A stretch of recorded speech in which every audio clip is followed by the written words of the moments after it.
quick and the skinny on acne. That's what this is all about. A quick 12, 13, 14-minute version of what you can do. What does medicine have to say about the role of acne in young people? Well, it's going to happen. It's inevitable. Depends on your hormones. I pretty much agree with that to some degree. You're then going to be told that your diet has nothing to do with it, that you can't really modify it with your diet, that your options are going to be medicinal pharmacology, and in some cases that might be true depending upon your particular situation. If you don't derive some benefits from some of the topical agents that break down and kind of create sloughing off of the tissue, or things like azelaic acid, you can do topical antibiotics. You have oral antibiotics, as I mentioned in that precursor to this teaching, that you will usually go from family of antibiotic to family, whether it's the cycline family, whether it's over to the macrolides, erythromycins, even the second generation penicillins or cephalosporins like Keflex, cephalexin. They're just going to keep bouncing you around. 6 months on this, 8 months on that, 8 months back on the other one, until the bacteria begin to learn how to fight off the antibiotic.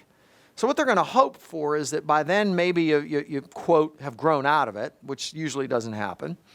Or secondly, then it's to go to the big guns, drugs, synthetic vitamin A compounds that are in the class, or namely the trade name originally of Accutane, which has a whole host of side effects. So I am not at all of the mindset that you can't do anything about this naturally, integratively, and I'm going to prove it to you today.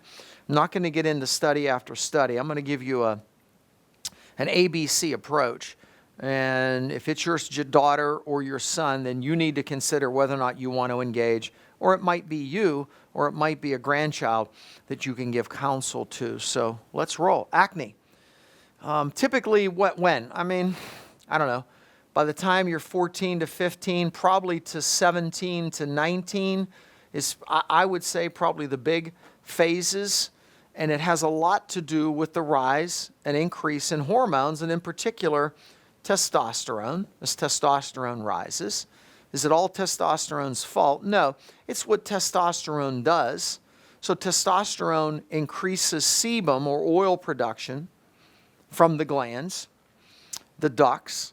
Number two, it thickens them, so it increases the amount and it thickens the sebum production. The sebum then, in these, if you will, in these follicles, or in the shafts, if you will, as you thicken the sebum production, you begin to clog. So now I can't move and get oils to the surface. Now bacteria that's been trapped in here often then becomes a problem, because propionobacterium then can develop into an infectious process. You develop a pustule, and away you go. So our role is, how do we reduce the sebum, thin the sebum without interfering with your testosterone production? What's the role of the diet? What's the role of dairy specifically in the diet? Do we want to try to modify the hormones, or do we want to try to change the outcome of them? What's the role of stress?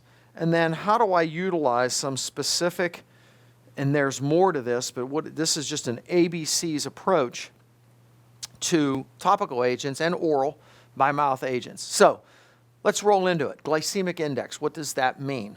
Clearly, contrary to dermatology teaching and what they espouse, I believe a lot of the studies are misguided, because they'll take out and say, well, just look at chocolate or just look at sweets. But then what they don't, and they have not done, is modify the entire diet, which is what you have to do. So if I cut back on sweets and sugars or chocolate, but I still eat a lot of pasta and I eat a lot of white refined flours, white refined flours have the same glycemic load or glycemic index as sugar does.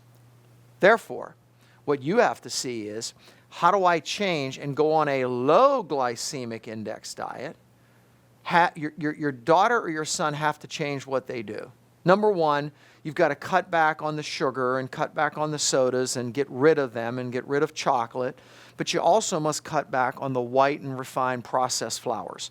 If you can lower the glycemic load, don't spike blood sugars. In some circles, acne is referred to as a type of skin diabetes. Bottom line is, I cannot have blood sugars spiking, because when I do that, I encourage this whole testosterone link and thickening of the sebum, etc. Ultimately, I must change what I consume. You're going to be told it doesn't matter. It matters, and I have a ton of literature to prove it. Glycemic index must change. More vegetables, more fruit, less white, less refined, let alone just cut back on the sugar. That's critical. Number two, you've got to take a hard look at dairy. I don't want to get into the do's and don'ts, because I've caught a lot of heat over this over the course of time. Well, dairy is good for this and dairy is good for that and it's good for your bones, and I'm not sure why you're telling people. Well, because dairy is usually linked to acne and thickening of the sebum, especially if you consume non-organic sources. But as a theme, you want to deal with acne in yourself or in your child or in your grandchild, you must change the diet. The diet has to dramatically change. Dairy has to go away for a period of time. I'm going to suggest to you that you take 3 months and you make and have your family member make a commitment to making these changes. This is absolutely, let me put it this way. I haven't even talked about a nutrient, because I feel like if you don't do this, even quality nutrients such as these, which I know help because we do it all the time, aren't going to impact you nearly as much unless you start to make these changes. Dairy's got to go. Humor me, 3 months. Hormones. Understand the role of hormones. Many young women, they're worse in the latter part of their cycle. Their skin breaks out. That's because estrogens and testosterone is typically rising in the latter part of a cycle. So there might be some hormone balancing. So we'd recommend urine or saliva testing to evaluate what might be going on in that arena. It's critical to know, because if you have some surging hormone levels, there are some things that we can do. For example, if there's rising testosterone, we might be able to do specific forms of saw palmetto, standardized extracts, that reduce the amount of DHT conversion. That's critical. We also, if testosterone is really high in a young female teen, I'm talking about women here, we might be able to even use a pectazole product, which can lower testosterone. Now again, that would be based on a laboratory value. So do hormones play? Yes. Are hormones solely to blame? No. Do they predispose you? Yes. Do they set up an environment that is going to lead to that? Absolutely. So we can't just make them go away. Just don't go on birth control pills, for goodness sake, to manage acne, which many do. I think that's a huge mistake. That's a whole other discussion. Women that are on birth control pills for extended periods of time, how many of these young women find that their hormones just don't come back in, just don't kick back in. And they're sometimes 1, 2, 3 years out, and they're still very low in hormone production. Now they're thinking about a family and conception, and they can't. Hormones are low. I'm not a fan of oral synthetic progestins, synthetic estrogens for birth control. Not a fan at all. Hormones, do we just try to suppress them? No. You must modify them. Can we modify them naturally? Yes, you can. But generically speaking, when I eat a high glycemic load diet and I eat a lot of dairy, I will antagonize and increase testosterone and DHT production. That's why these two are 1 and 2. We've covered hormones and really what the outcome is, as opposed to just it being a hormone problem. Lastly, stress. Stress plays a huge role.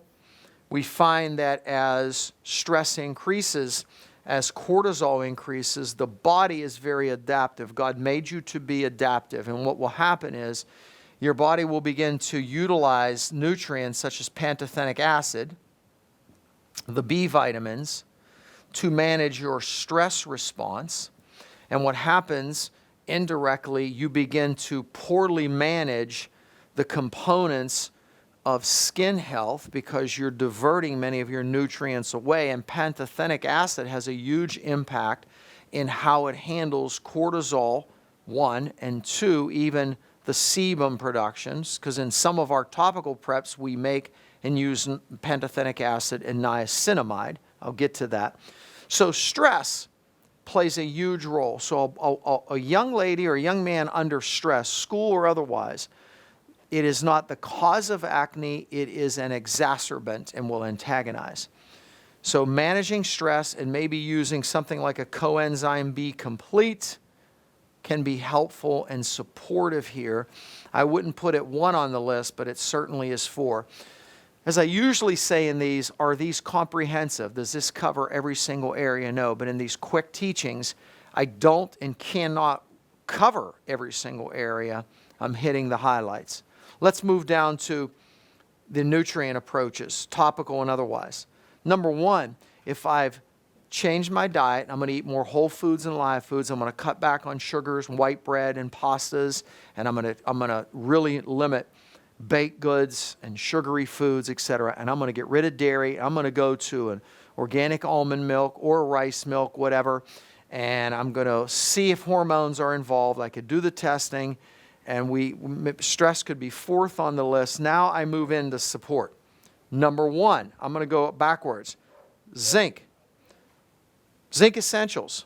I would probably go, now this is for gals and guys, I would go 100 milligrams daily in divided doses. I would only recommend a specific form of fully ionized, like our zinc essentials, a citrate aspartate salt, 50 milligrams at breakfast, 50 milligrams, ours are 25 a dose. So I would do 2 and 2. If it upsets the stomach, you go 1 and 1. Why?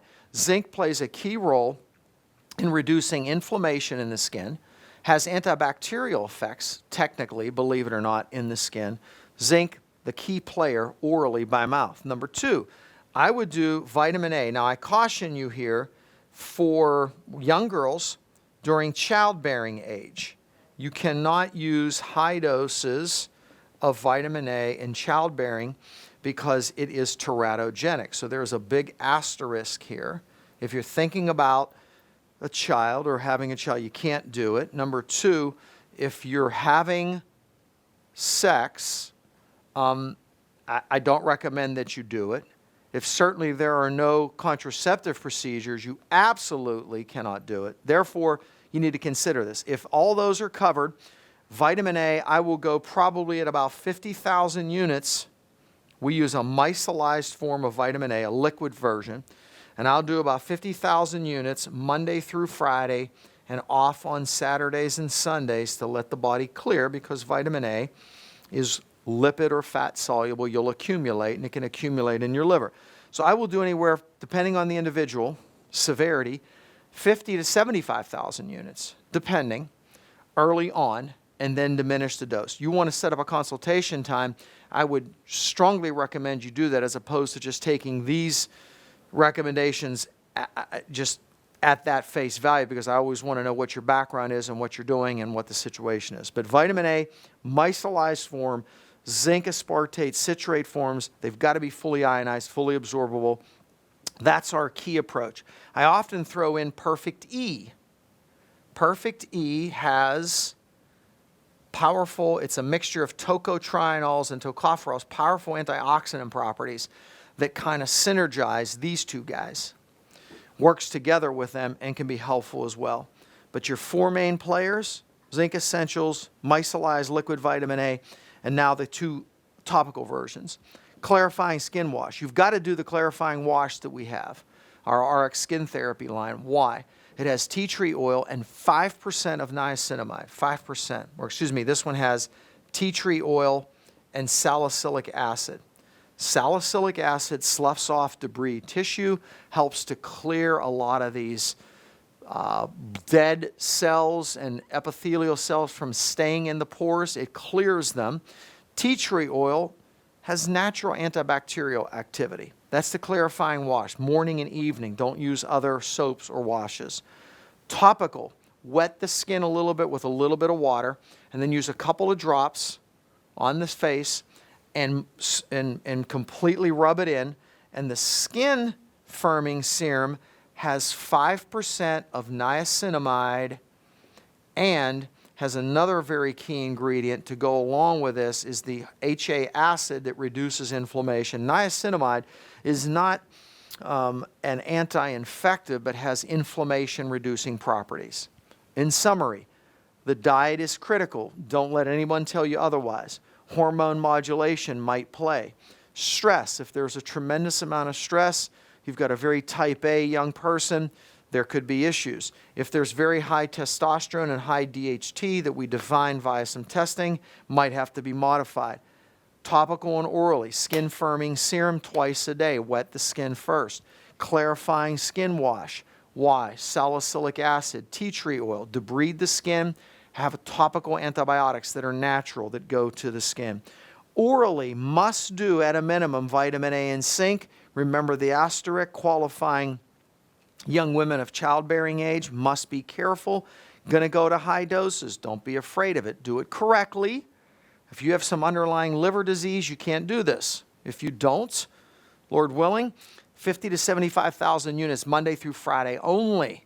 Will go high, sometimes higher, depending upon the severity, and then titrate you down after 2 to 3 months. Zinc Essentials will start as high as 100 milligrams daily. Divide the doses.